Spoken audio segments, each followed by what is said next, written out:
Lo único que sana es el amor. El amor existe. Al continuar mi búsqueda personal, me interesé por la fotografía Kirlian, que muchos investigadores consideran como la huella de la energía eléctrica que rodea todos los cuerpos físicos. Mi búsqueda en esta área me llevó a una experiencia inusual con el guía espiritual indio Swami Baba Muktananda. Sabía de su existencia, pero nunca lo había conocido personalmente.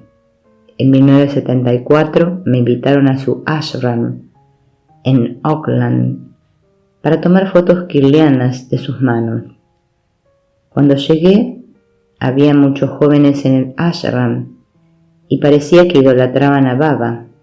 En ese momento de mi vida tenía muchos prejuicios sobre los guías espirituales.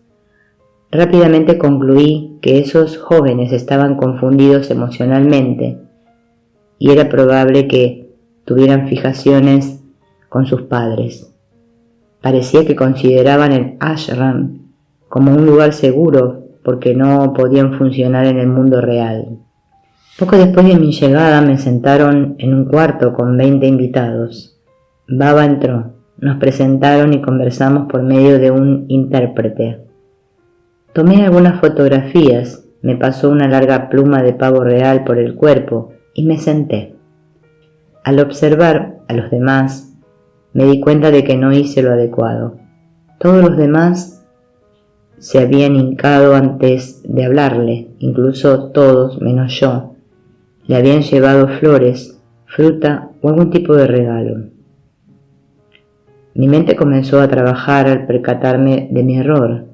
Aún así tuve la repentina y clara impresión de que, aunque Baba hablaba fuerte con los demás, conmigo tenía una conversación no verbal. Nos unimos por medio de nuestras mentes. Sentí con seguridad que en cuanto acabara de hablar con los demás, se acercaría a mí, tocaría mi cara y algo muy dramático sucedería. Terminó de hablar, comenzó a salir del cuarto y me dije, otra vez equivocado. De repente, Baba estaba parado enfrente de mí con su intérprete. Me tocó y todos los demás se emocionaron. Me llevaron a un pequeño cuarto y me dijeron que me dejarían solo por un periodo corto de tiempo y que deberían meditar mientras tanto. Yo seguía con mi incredulidad y como no había nada que perder, hice lo que me sugirieron. Después tuve una de las experiencias más extrañas y asombrosas de mi vida.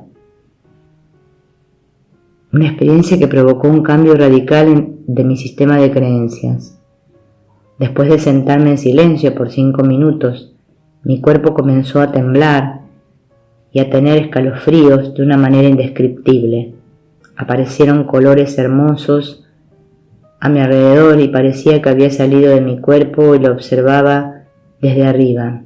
Una parte de mí se preguntaba si alguien me había dado alguna droga alucinógena o si me estaba volviendo loco.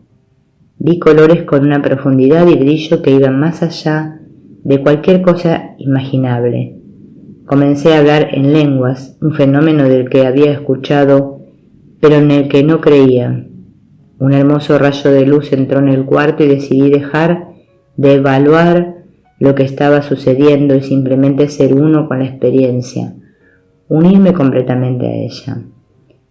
Esto es lo último que recuerdo, hasta que el intérprete de Baba comenzó a sacudirme y a disculparse continuamente diciendo que se les había olvidado que estaba en el cuarto. Después de 2 horas y media me encontraba en la misma posición. Luego me llevaron abajo, donde había alrededor de 200 personas delante de Baba. Todos se hicieron a un lado para que pasara y él y yo tuvimos una conversación. Alguien me tomó una foto que todavía conservo. Me veo como la Mona Lisa masculina con ojos de luz y una sonrisa que esconde un secreto. Baba sugirió que obtuviera una fotografía de su guía espiritual y meditara delante de ella. cosa que elegí no hacer. Lo que sí hice fue seleccionar un pequeño libro donde describían todas las cosas que había experimentado. Aunque por lo general tengo un nivel de energía alto, los siguientes 3 meses estaba sumamente energético y requerí de poco sueño. Me encontraba lleno de un sentimiento de amor muy diferente a cualquier cosa del pasado. El poder de esta experiencia me hizo querer ver de nuevo todo, pues me di cuenta en un instante de que la llamada realidad no está limitada al plano físico. Este fue un paso importante para la evaluación completa de mis conceptos sobre Dios y la espiritualidad. La ayuda ya está aquí. La verdad siempre reaparece. Recuerdo que cuando tenía como 4 o 5 años me recostaba en el pasto y observaba las flores, las montañas y el cielo. De repente sentí a Dios muy cerca de mí. Fue un momento en el que no tenía duda acerca de la realidad espiritual. Somos amados por Dios y amados por otros. Estas son 2 verdades básicas que al principio no tenía claras y ahora procuro recordar siempre, pues son la misma verdad. No hay que hacer nada hasta que estemos listos. Mis problemas con Dios comenzaron a temprana edad. De niño sufrí de dislexia y leía la palabra Dios como Zoid. Mis problemas y confusión continuaron, pero no pensé mucho al respecto hasta que un amigo cercano de la preparatoria murió en un accidente automovilístico. Su muerte me hizo sentir solo, deprimido, enojado y molesto. ¿Dónde estaba la justicia de Dios en todo esto?, me preguntaba. ¿Cómo puede haber un Dios justo si simplemente observa y permite que una vida inocente se pierda antes de comenzar? Mi respuesta fue dejar de pensar en Dios por completo. Si en alguna ocasión surgía la pregunta de la existencia de Dios, tomaba la posición de un ateo o de un agnóstico. Mis juicios se volvieron duros y en contra de las personas que iban a la iglesia o sinagogas o en contra de aquellos que se dirigían a Dios de cualquier manera. Los consideraba personas temerosas e intelectualmente blandas. La creencia de la vida eterna también me parecía tonta. Creía que era un concepto que solo las personas al borde de la muerte podían tener y que el cielo era una fantasía para aquellos que hicieron poco con sus vidas.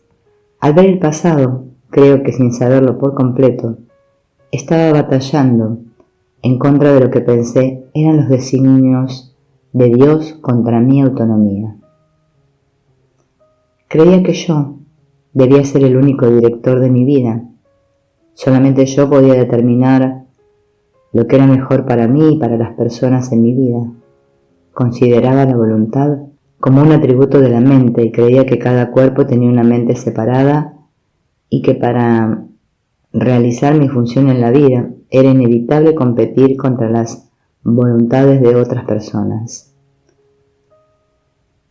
Cuando me atrevía por un momento a pensar que había una realidad basada en la voluntad de Dios, estaba seguro de que esa realidad iba en contra mía.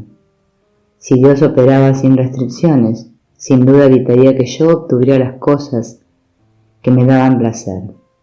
Por algunos momentos efímeros deseé que Dios fuera el director de mi vida, pero solamente cuando pensaba que haría las cosas a mi modo. Sobre todo, quería el autocontrol y por lo tanto el concepto de la voluntad de Dios parecía muy amenazador. Como mencioné anteriormente, lo que consideraba real estaba limitado a lo físico y pensaba que a menudo era una víctima del mundo físico al ser una pequeña parte de él. Este control era tan importante que realmente estaba limitado. Nunca se me ocurrió pensar que la voluntad de Dios podía ser la parte de mí y de todos los demás que representan nuestros deseos más profundos y más amorosos. Nunca pensé que la voluntad de Dios y mi verdad eran lo mismo. En la vida de la mayoría de las personas, sin importar cuán fuerte es su no creencia en Dios, por breves momentos desaparece la oscuridad y experimentan la paz y la alegría que no es de este mundo. Recuerdo un incidente de este tipo cuando era estudiante de tercer año de medicina, instante en el que sentí que había un Dios. Era de noche y acababa de asistir a mi primer parto en el servicio obstétrico. El milagro de la perfección y la armonía que experimenté durante el parto fue mayor que cualquier entendimiento humano. Estaba sorprendido, sabía que existía una fuerza universal, un milagro de amor que iba más allá de mi comprensión y que yo era parte de ese milagro, parte de ese todo. En ese momento vi que nada en el universo estaba separado, que todo y todos estábamos unidos. Desafortunadamente el sentimiento no duró mucho. Ese acontecimiento se volvió un secreto adorado y regresé a los libros tratando de memorizar, analizar, entender y deducir con base en una realidad física. Nuevamente me volví un no creyente. Nunca oraba. Creía que las personas que lo hacían estaban llenas de temor y no eran realistas. Tenían miedo de descifrar las cosas por ellos mismos. Yo no quería tener relación alguna con esas personas. Fue hasta mucho después cuando me di cuenta que el ser temeroso era yo. En los años que siguieron a mi capacitación, establecí una exitosa práctica privada. Recibí algunos nombramientos prestigiosos y tenía una reputación nacional que crecía en varios campos. Sin embargo, también me volví alcohólico. Mi matrimonio de 20 años terminó en un doloroso divorcio y a menudo me sentía como un rompecabezas que se avienta al aire y se deshace en 1000 pedazos. Comencé a experimentar con casi todo lo que se me presentaba, tanto físico como mental. Intenté todas las terapias y todos los grupos, pero nada parecía funcionar. Sabía que necesitaba ayuda desesperadamente y no veía ninguna opción que me ofreciera un rayo de esperanza. Sabía que algunas personas en su desesperación se dirigían a Dios, pero eso no era para mí.